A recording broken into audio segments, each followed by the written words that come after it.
Comme dans tous les investissements, on peut faire du responsable ou non, c'est possible et c'est à ça que sert le label ISR Immobilier.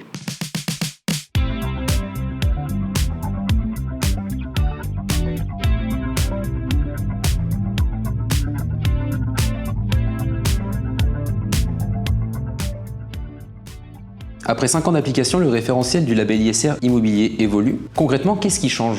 Alors après 5 ans, effectivement, on a fait une espèce de revue d'ensemble. Alors on a 3 grandes évolutions différentes. La première qui tient au fait qu'on a revu l'ensemble du label existant. La deuxième évolution importante, c'est qu'on a essayé de se caler le plus possible sur le référentiel mobilier. La troisième préoccupation que nous avions, c'est d'essayer d'être bien sûr qu'on facilitait l'investissement dans la rénovation du parc existant, bien entendu. Premièrement, le nouveau référentiel présente des exigences plus précises et moins ouvertes à l'interprétation. Pourquoi est-ce important ? C'est important parce que 5 ans après la mise en place du référentiel immobilier, on avait un peu fait le tour du sujet finalement avec des fonds qui avaient été renouvelés dans leur labellisation, ce qui nous a permis de voir en fait, de constater qu'il y avait quelques définitions pas suffisamment précises, par exemple sur ce que c'était qu'un actif performant par rapport à un actif en progrès. Et il y a des choses même encore un petit peu plus précises sur lesquelles on est revenu, c'est que dans le label précédent, on ne disait pas clairement quand est-ce qu'on risquait de perdre son label, et là maintenant, on perd le label quand on n'atteint pas ses objectifs, au moins c'est écrit très clairement, et on a 6 mois pour représenter une labellisation si on souhaite poursuivre. Deuxième évolution, le nouveau référentiel cherche à être plus cohérent avec celui des valeurs mobilières. Qu'est-ce que ça signifie ? Ça signifie que nous essayons d'avoir une espèce de promesse commune entre les différents référentiels, mobilier, immobilier et éventuellement les suivants, et donc d'avoir une cohérence dans les grands principes.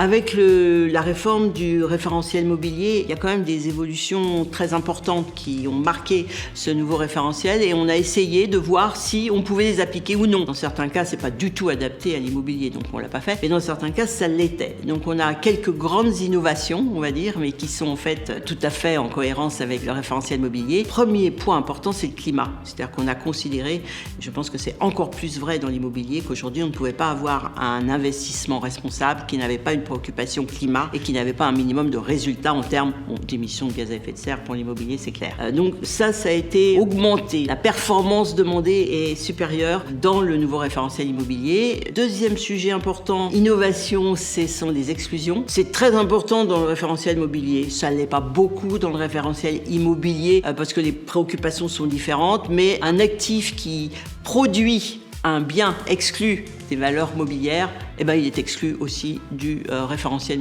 immobilier. Troisième et dernière évolution, le nouveau référentiel accorde une place importante à l'amélioration du bâti existant. Pourquoi est-ce un enjeu clé pour l'immobilier responsable ? C'est vraiment un objectif clé de la réforme qu'on voulait faire, parce qu'on nous avait aussi remonté le fait qu'un certain nombre de fonds qui étaient vraiment des fonds qui participaient à une évolution responsable de l'immobilier n'arrivaient pas à bien rentrer en fait dans tout ce qu'on avait prévu dans le référentiel. Or, la rénovation, c'est la clé de l'immobilier responsable. Bien entendu, on peut faire du neuf, de très bon standing et de très bon niveau en matière ESG, ça c'est sûr.